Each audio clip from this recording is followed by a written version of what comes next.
नमस्ते साथीहरू, फेरि पनि स्वागत छ मेरो नयाँ भिडियोमा। आज चाहिँ हामी एयरपोर्टमा छौँ, बुढाबुढी हेडिङ टु हानोई।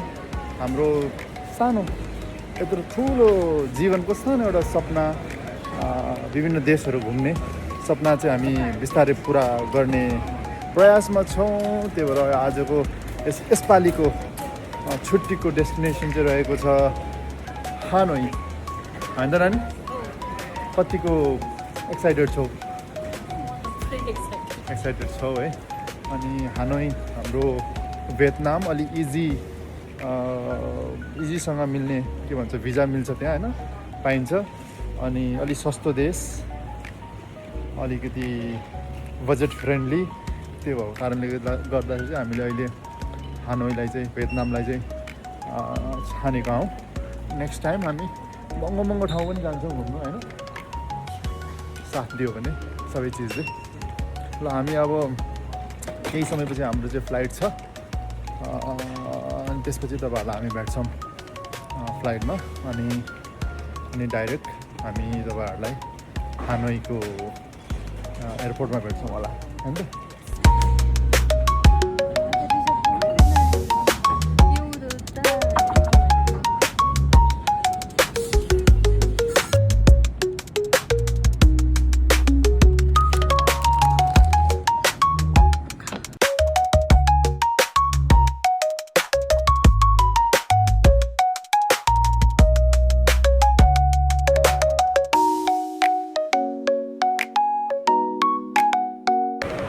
ओके साथीहरू, हामी चाहिँ अहिले भियतनाम आइसकेका छौँ हानोईमा। यहाँ चाहिँ एकदम गर्मी रहेछ। अहिले भर्खरै इमिग्रेसनहरू सबै कटेर चाहिँ हामी बाहिर निस्क्यौँ। बाहिरबाट एउटा यहाँ डोमेस्टिक फ्लाइट समात्नु छ हामीलाई। यहाँबाट हानोईबाट चाहिँ हामी अब दानाङ जाँदैछौँ।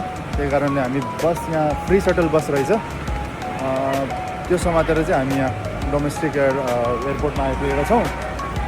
यहाँ एकछिन लाइन बस्नुपर्छ होला, लाइनहरू छ पछाडि है। कस्तो गर्मी, मजा आएर छ। ओके, यहाँबाट चाहिँ हामी अब दानाङतर्फ लाग्छौँ। अहिले कति बज्यो नानी?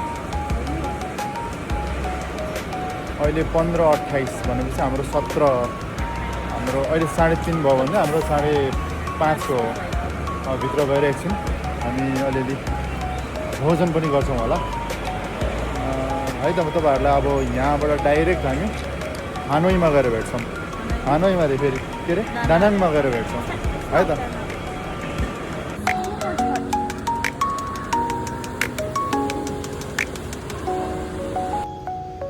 ल साथी, हामीहरू चाहिँ अहिले यहाँ दानाङ आइपुग्यौँ। दानाङ आएर यहाँ होटलमा चेक इन गरेर अलिकति नुहाइ गरेर चाहिँ भोक लागेको भएर अहिले रेस्टुरेन्ट खोज्दा गरेर यो रेस्टुरेन्टमा आइपुग्यौँ।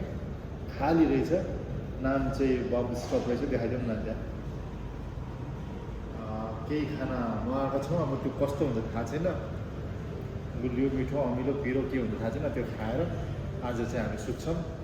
अनि भोलि हामी कता जाने हो, के जाने हो, अब प्लान गर्नै छ। हेर्दैछु ठाउँहरू, अनि त्यही अनुसार तपाईँहरूलाई पनि बोलाउनेछु है त।